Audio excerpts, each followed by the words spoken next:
সর্বভারতীয় তৃণমূল কংগ্রেস নামক আঞ্চলিক দলটি নির্বাচনের ফলাফল ঘোষণার পর এক মাসও টিকল না। বর্তমানে যা ছবি দেখা যাচ্ছে, রীতিমতো তৃণমূলের নেতারা কেউ খাটের তলায় লুকাচ্ছেন, কেউ আবার প্রথম শ্রেণীর বন্দির মর্যাদা চাইছেন। এখন কিন্তু তৃণমূলের একই হাল, অর্থাৎ কেউ জেলে চলে গেছে এবং কেউ জেলে যাওয়ার প্রস্তুতি করছে। এবং এই সমস্ত ঘটনার মাঝে আজকের প্রতিবেদনটা করার একটাই কারণ, আপনাদেরকে দেখাবো ইতিমধ্যে কিন্তু সুজিত বসু যিনি আইনজীবী, তার জন্য প্রথম শ্রেণীর বন্দী হওয়ার মর্যাদা চেয়েছেন। অন্যদিকে তৃণমূলের কিছু নেতা, তৃণমূলের এক বিশেষ নেতা, মাথাভাঙার নেতা, একেবারে মানুষের ভয়, মানুষের বিক্ষোভের ভয় খাটের তলায় লুকিয়েছিলেন। আজকের প্রতিবেদনটা সম্পূর্ণ দেখুন। নমস্কার, আমি সানিয়া, দা নিউজ বাংলায় আপনাদের সকলকে স্বাগত। শান্তনু সিনহার রয় জয় কামদারের পর এবারে কিন্তু সুজিত বসুর আইনজীবী, তিনিও কিন্তু কোর্টের কাছে তার মক্কেলের জন্য প্রথম শ্রেণীর বন্দী হওয়ার মর্যাদা চেয়েছেন। আপনারা প্রত্যেকে জানেন, গত 11ই মে সুজিত বসুকে পুরনিয়োগ দুর্নীতি মামলায় গ্রেপ্তার করা হয়েছিল। যেমনটা তার বিরুদ্ধে অভিযোগ যে 150 জনকে বেআইনিভাবে চাকরি দেওয়ার অভিযোগ তার বিরুদ্ধে ছিল এবং তার বিরুদ্ধে বিভিন্ন প্রমাণ পাওয়া যাওয়ায় গত 11ই মে তাকে গ্রেপ্তার করা হয়। যদিও তার আইনজীবীর যুক্তি বর্তমানে দাঁড়িয়ে, যেহেতু তার নাম চার্জশিটে নেই, তার মক্কেলের নাম চার্জশিটে নেই, এছাড়াও ঠিক টাকার যে ট্রানজেকশনের কথা বারংবার ইডির তরফে জানানো হচ্ছে, সেই ট্রানজেকশনটা প্রমাণ করা যায়নি এখনো পর্যন্ত। তাই আপাততর জন্য তারা তার মক্কেলকে প্রথম শ্রেণীর বন্দী হওয়ার মর্যাদা দেওয়ার জন্য কোর্টের কাছে অনুমতি করেছেন। আজকে বৃহস্পতিবার এই মামলার শুনানিতে ভার্চুয়ালি উপস্থিত ছিলেন সুজিত বসু। কিন্তু ইডির তরফে পরিষ্কার ডেপুটি সলিসিটর জেনারেল ধীরাজ দ্বিবেদী তিনি পরিষ্কার জানান যে এটা সম্ভব নয়, যেহেতু এই মামলায় বারংবার নিতাই দত্তকে ডাকা হচ্ছে। নিতাই দত্ত অর্থাৎ সুজিত বসুর ঘনিষ্ঠ একজন উপপুরপ্রধান, যাকে বারংবার এই মামলায় বিভিন্ন গুরুত্বপূর্ণ তথ্য তিনি জানেন বলে ডাকা হচ্ছে। তার সত্ত্বেও তিনি অসুস্থতার অজুহাত দেখিয়ে হাজিরা দিচ্ছেন না। আজকের ভার্চুয়াল শুনানিতে কিন্তু এই ধীরাজ দ্বিবেদী অর্থাৎ ডেপুটি সলিসিটর জেনারেল তিনি বিষয়টা পরিষ্কার করেছেন এবং বলেছেন যে এই নিতাই দত্তর হাজিরা দেওয়ার প্রয়োজনীয়তা রয়েছে এবং ইচ্ছা করে তিনি হাইকোর্টের হাজিরা এড়িয়ে যাচ্ছেন বলেই আজকে পরিষ্কার জানানো হয়েছে ধীরাজ দ্বিবেদীর পক্ষ থেকে। এবং ইডি যে কোনোভাবেই প্রথম শ্রেণীর বন্দী মর্যাদা দেওয়ার জন্য রাজি নয় এবং আদালতের কাছেও সেই কথাই তারা বারংবার বলেছেন আজকের শুনানিতে। অন্যদিকে মাথাভাঙায় তৃণমূল নেতা দেখা গেল রীতিমতো খাটের তলায় লুকিয়ে রয়েছেন। কেন লুকিয়ে রয়েছে? এতদিন ধরে কাটমানি তুলেছেন, ফলে সেই কাটমানির টাকা যখন সেখানকার স্থানীয় বাসিন্দারা ফেরত চাইতে এসছে, রীতিমতো সেই ভয়, সেই বিক্ষোভের জেরে খাটের তলায় লুকিয়ে রয়েছেন। পরে পুলিশ যখন সেখানে যায় সেই নেতাকে তুলতে, দেখে রীতিমতো টর্চের আলো জ্বেলে খাটের তলায় তিনি রয়েছে।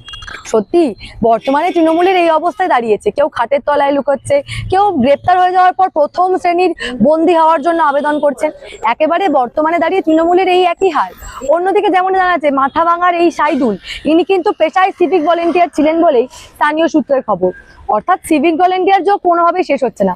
মমতা বন্দ্যোপাধ্যায়ের আমলে যে কোনো জায়গায় কিন্তু বারে বারে আমরা এই সিভিক ভলেন্টিয়ার যোগ দেখেছি এবং এই ঘটনার ক্ষেত্রেও একই ব্যাপার। অর্থাৎ সব মিলিয়ে একটা কথা বলা যেতে পারে, বর্তমানে তৃণমূলের একেবারে নাজেহাল অবস্থা। কোনো নেতা একেবারে মানুষের ভয়, সাধারণ মানুষের ক্ষোভের ভয় রীতিমতো খাটের তলায় লুকাচ্ছেন।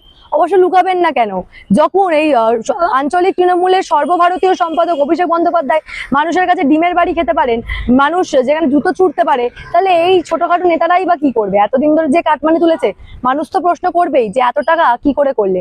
বিভিন্ন আবাস সহ একাধিক যোজনা করে দেওয়ার নাম করে বহু টাকার কাটমানি এই লোকগুলো তুলেছে এবং বর্তমানে সাধারণ মানুষ তাদের ওপর সেই কারণেই ক্ষোভ উগরে দিচ্ছে। ফলে বর্তমানে তৃণমূল যে শেষ হয়ে গেছে, নির্বাচনের ফল ঘোষণার 1 মাসের মধ্যেই তৃণমূল কংগ্রেস যে শেষ।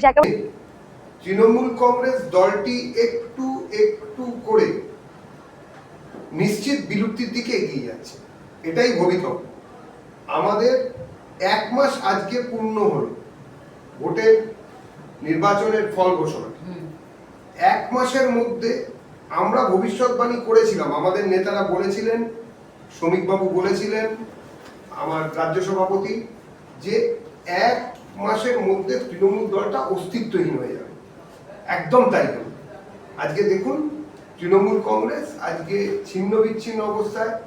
অধিকাংশ নেতা মন্ত্রী যারা ছিলেন, তারা অবৈধ যে সমস্ত কাজকর্ম করেছিলেন প্রমাণ সহ তারা গ্রেপ্তার হচ্ছে। কিছু লোক তো নাকি নিজেরা হেঁটে হেঁটে গিয়ে নাকি পুলিশকে বলছে যে গ্রেপ্তার করে না, কেননা জন আক্রোশের সামনে আমাদের যাওয়ার ক্ষমতা নেই।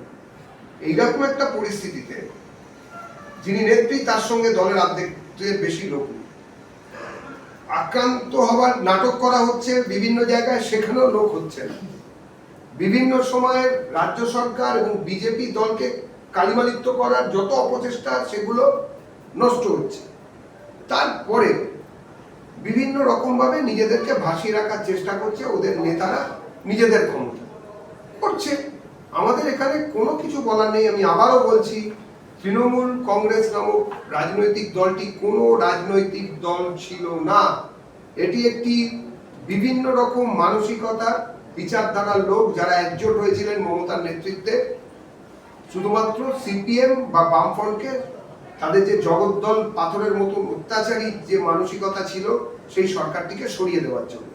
মানুষ চেয়েছিল যে কোনো মূল্যে অষ্টম বামফ্রন্ট হওয়া আটকাতে হবে, কেননা মানুষের গণতান্ত্রিক অধিকার ছিনতাই করে নিয়েছিল বামফ্রন্ট সরকারগুলো, বিগত বামফ্রন্ট সরকারগুলো।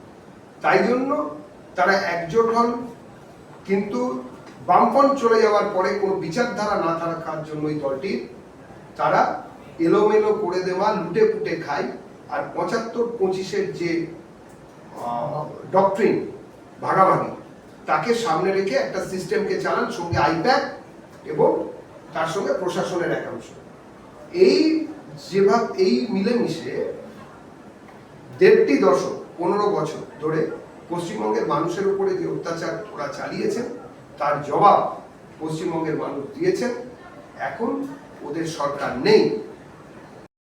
ফলে এটাই বর্তমানে তৃণমূলের অবস্থা। একদিকে যখন একজন প্রথম শ্রেণীর বন্দী হওয়ার জন্য আবেদন জানাচ্ছে, অন্যদিকে আরেকজন মানুষের বিক্ষোভের ভয়, কাটমানির টাকা ফেরত দেওয়ার ভয় খাটের তলায় লুকাচ্ছে। অর্থাৎ নির্বাচনের ফল ঘোষণার ১ মাসের মধ্যে নিশ্চিহ্ন হয়ে গেছে তৃণমূল, এবং আগামীতেও আর কোনো অস্তিত্ব থাকবে না, এমনটাই কিন্তু বিজেপির তরফেও দাবি করা হচ্ছে। এ বিষয় নিয়ে আপনারা কি ভাবছেন? সত্যি সত্যি কি তাহলে তৃণমূল একেবারে শেষ হয়ে গেল? আপনাদের মূল্যবান এবং গুরুত্বপূর্ণ মতামত অবশ্যই আমাকে জানাবেন দ্য নিউজ বাংলার কমেন্ট সেকশনে, এবং দেখে থাকুন দ্য নিউজ বাংলা।